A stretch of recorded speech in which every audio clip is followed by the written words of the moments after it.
today's podcast, I'm joined by James Addlestone, Chief Strategy Officer at Journey Further. Prior to joining Journey Further, James spent 3+ years at Wrap and a further 6 dedicating his career to the utilisation of data to help drive decisions. We discuss how many companies concentrate on using data and optimisation for short-term goals to increase revenue, and forget the importance of using it to build brand, reputation and customer loyalty. James, you've been with Journey Further now for around 7 months, and you've got what I would describe as a very interesting and important sounding title of Chief Strategy Officer. What does that entail? That's an excellent question, and you're not the first person to have asked that. So strategy is one of those words that it gets thrown around a lot, and it has lots of different meanings for different people. So originally, I actually used to work at Deloitte as a data scientist, and then I moved into more of the strategy arm at Deloitte, which means something very different to the marketing world. Here at Journey Further, my role is twofold really. One is to help our clients understand how they, I guess, build their brand over time as well as building their sales overnight. So how do they get the combination right of ensuring that they're doing everything right to resonate with who they need to resonate with in order to grow their brand, whilst growing, as I say, sales overnight, whilst meeting those short-term targets as well. And to do that, I also look after the data arm, the insights arm here at Journey Further. So we also have a group of specialists who are able to both measure, but also build all the algorithms, from making sure that we're doing attribution right, all the way through to helping with things like pricing. So everything that's kind of a bit more data-led in the first instance, or where we need a helping hand from an insights perspective, we'll get our data team to help with that as well. It seems like it's a balance between the hard-nosed data element and the kind of the softer element, which is obviously the strategy of moving things forward. Would you say that you're stronger in one or the other, or you're happy with both? It's an excellent point. I think sometimes we assume that, I guess, brand growth or longer term growth is maybe softer, so to speak. It definitely requires more of an empathetic outlook. It requires you to understand humans more so than, as you say, looking at data itself. But in reality, I don't honestly think you can grow a brand over time without understanding the short-term implications of what you're doing, and without making sure that you are hitting the short-term growth targets as well. I mean, no great business can go years without performing well. You have to make sure, for cash flow reasons as much as anything, you are hitting your short-term targets. So you do have to be cognizant of that short-term element, even if you believe that you have more of a longer-term outlook on how companies should be run. You had another interesting title at Wrap, which was Head of Decision Science. Was that... You must have the most interesting job titles anyway. I haven't gone through all of them, but was that much more different to what you're doing now, or is it more of the kind of the softer skills that you're bringing into it with the strategy? That's very kind of you in terms of the good job titles. It's actually a very interesting journey at Wrap. So in marketing, there's, I guess, a job title called data strategy, which is thrown around quite a lot. It might be called data planning at some agencies. And that, for me, is not very descriptive at all around what that job entails. And my belief is that we, as a industry in general, are very inward looking. So we often tend to call ourselves titles based purely on, I guess, a historic element, because that's what it's always been called. And when I started working at Journey Further as a head of data strategy, I asked myself, is this really what we do? I mean, a lot of what we did was helping clients understand how data might fuel their long-term growth. A lot of it was building short-term models, but really what we were doing was helping to drive decision-making for clients. That's what it was. It wasn't just data either. A lot of the time that would be based off understanding humans, understanding why humans did what they did, and understanding how we can, I guess, prove that to an extent, but also understand that better using data. It wasn't really about the data.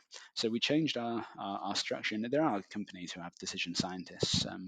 I believe Facebook does. Lots of challenger banks do. I think Monzo's got a data scientist team from memory. And really what we did was understand how we use data better to drive decisions. But as I say, that softer understanding the human part as well was so important to make that work. Understanding behavioral science, but also understanding not just why people did something, but understanding that they did it is just as important. And I think sometimes we get very bogged down in trying to understand why we do what we do, which is very important. But there's also an element of just trying to recognize how we respond to different stimulus. And I think that's something that's missed largely as an industry.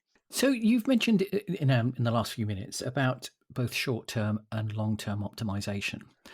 Do you feel that there's value in both, or is short-term strategy just not the right strategy at all?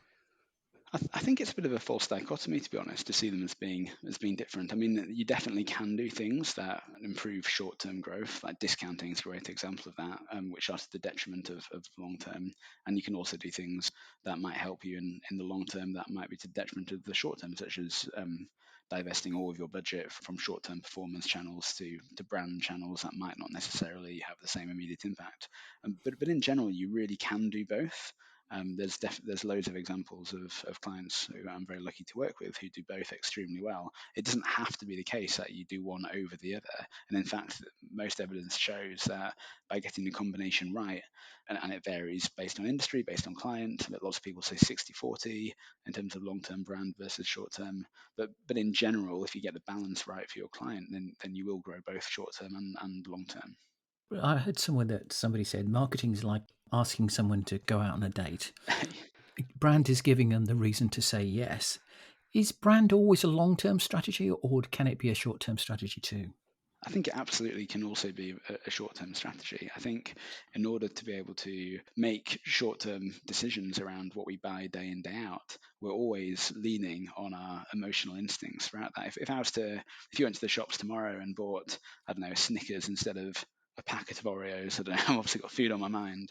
If I asked you why you selected one over the other, if you've bought both in the past, you probably would find it quite difficult without having to really think about it to answer that question. And that's essentially the impact of branding.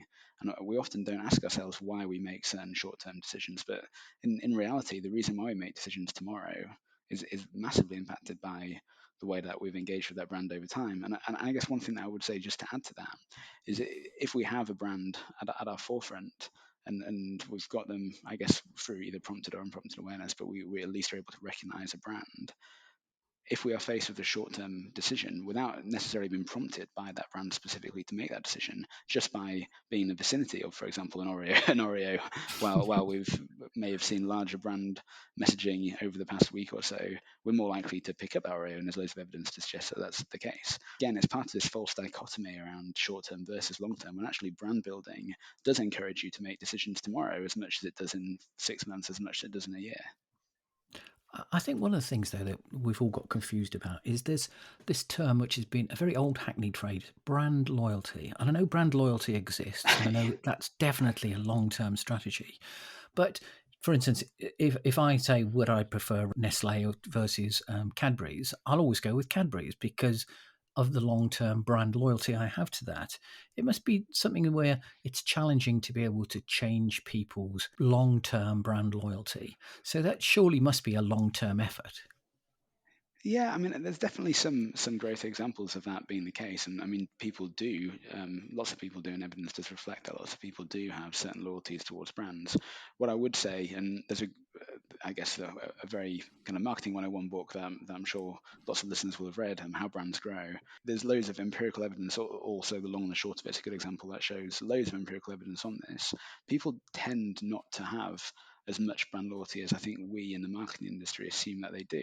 It tends to be a combination of frequency and reach that really encourages those purchases. So take Cadbury's, for example. Obviously, asking you as an individual will be hard to Yes. necessarily say this, but for Cadbury, it may be that you've got I don't know, deep affection towards Cadbury. That means that you'll never divert away from that purchasing decision. But it's also potentially equally plausible that you've just seen lots of Cadbury advertising in the last year, or you've Yep. had a high frequency of interactions with that brand that's caused you to purchase that again. And there'll equally be loads of people who might have churned in the last year. And that's reflected by the fact that loads of challenger brands in that industry, but also across every industry, do break into the market. Because one of the examples that you talk about challenger brands is this whole financial marketplace now, which is coming out with a lot of different ones, and I even include Revolut, although they're somewhat mature by comparison to some of the others like Starling, etc. But there must be real challenges in that perspective for trying to. You're listening to the shortened version of this podcast. To listen to the full version, visit your favourite podcast player and search for Webtrends Optimize or The Big Lift.